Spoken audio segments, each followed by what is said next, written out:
The base of feminism is that men and women are politically, socially equal, and economically equal, yeah? I say that generally that's more true than false. Okay?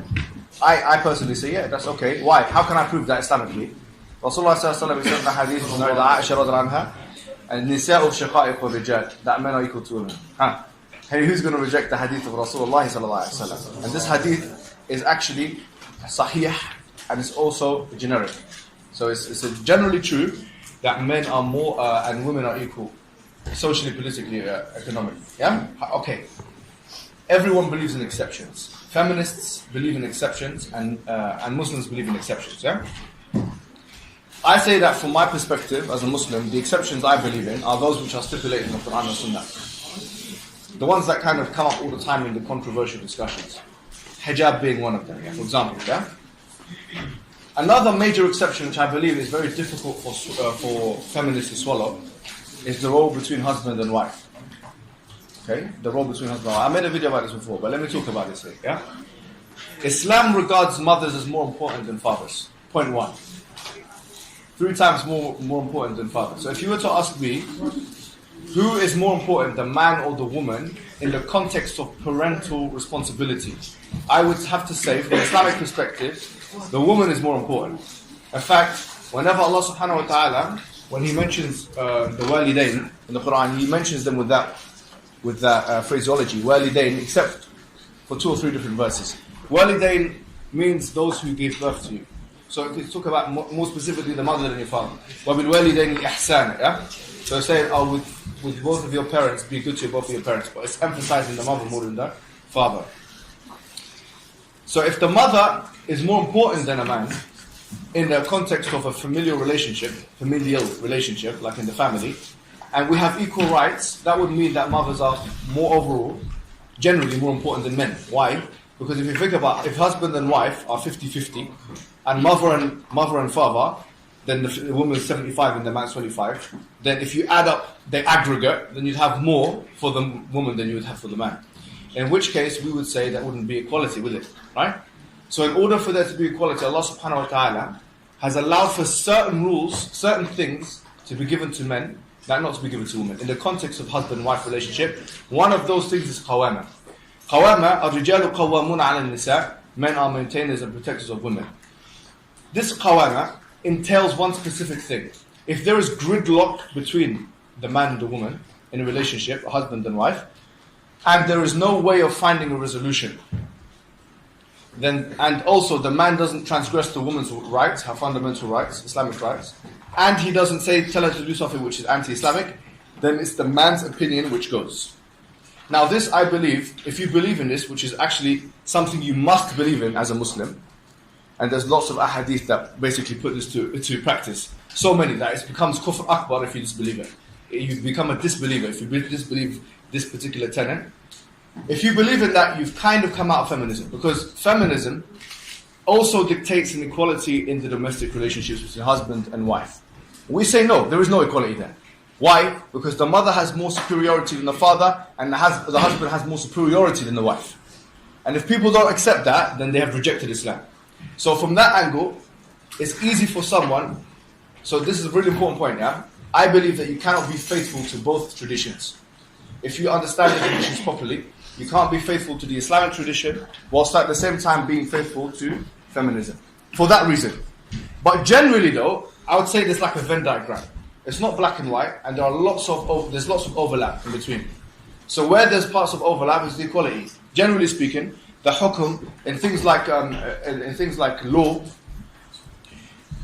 is the same for men and for women. In things like spirituality, it's the same for men and for women. إِنَّ اللَّهَ لَا يُضِيعُ عَمَلَ عَامِلٍ مِنْكُم مِّن ذَكَرٍ أَوْ أُنثَىٰ بَعْضُكُم مِّن بَعْضٍ. Allah subhanahu wa ta'ala doesn't let to waste any of the good from any of you if you're male or female. And both of you are from each other. So, the question is, how comes Islam allows the man to be more superior as a husband? Because he is, let's be honest. There is a degree of superiority there. In the case of divorce, for example, he can easily divorce more easier than the wife. The wife can divorce, but the man can divorce more easy. The man can marry 4 wives. It's not equality. Actually, that's not equality. You can't argue that's equality. That would be a false argument. They would not argument. If you're a feminist Muslim and you say the man can marry 4 and the woman can't marry except for 1, and you're trying to say that's equality, that's a lie. That's the difference between justice and... thank you. Yes. So here we have. So we both accept that there are certain exceptions. Yeah, you get it. So from that perspective, I think me and you agree now that feminism entails spiritual equality and, generally speaking, political, economic, and social equality. We agree generally, but the minutiae is where we disagree with the broad, the wide scale, like, the feminist movement. Because they wouldn't say that, for example, a man could, for example, have the final say in the marriage. They would say, no, you can't. Why should he? It should be complete equality. You get it? We say, no, you don't even implement that in your parliaments. You have first past the post system, which, by the way, first past the post system is the least democratic system. And this is a bit technical. But they could have had AV. They could have had proportional representation. Do you know why they've chosen for first past the post? Knowing that it's less democratic, because they want a decision maker. Even if democracy is sacrificed, they don't mind having a decision maker there. They don't mind it. Why? Because they know that when you have a situation of gridlock and you don't have any decision being made, that creates confusion. That creates no movement forward. And as Muslims, we say to them, okay, if you allow that in your parliaments, why don't you allow if you allow that on a macro level, why not allow that on a micro level? Yeah? If it works on a macro level, and it works on that level, then why not micro? It should be the same logic. But then you'd have the question of who should have who should be the one, because it's a perfect democracy, man and woman, who should be the one to break the gridlock? We say the man. Why? Because the woman has already a higher influential power with the kids. And this is a big thing I did in my uni, about what is a greater power. The power to, as Robert Dahl says, to get A to do something that B wouldn't otherwise want to do. Or, as Backwards and Barrett's and Michael Foucault and others say, no, actually, it's the power to influence. The power is everywhere. And if it's the power to influence, okay, women have power in so much as that they're mothers. They have more power than men. So how could we counteract that power?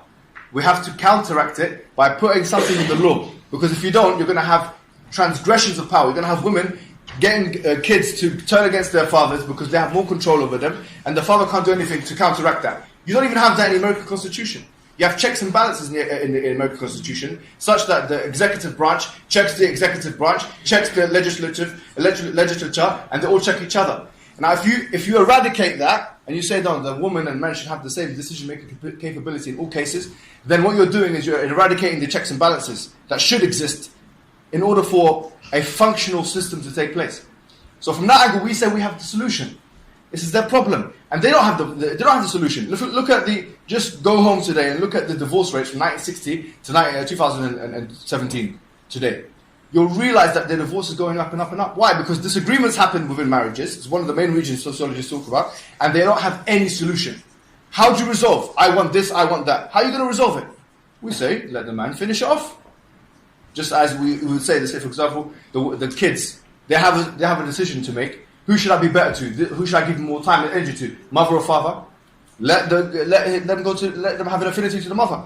That way, there's a pure equality which manifests itself in a different way. You see what I mean? Okay.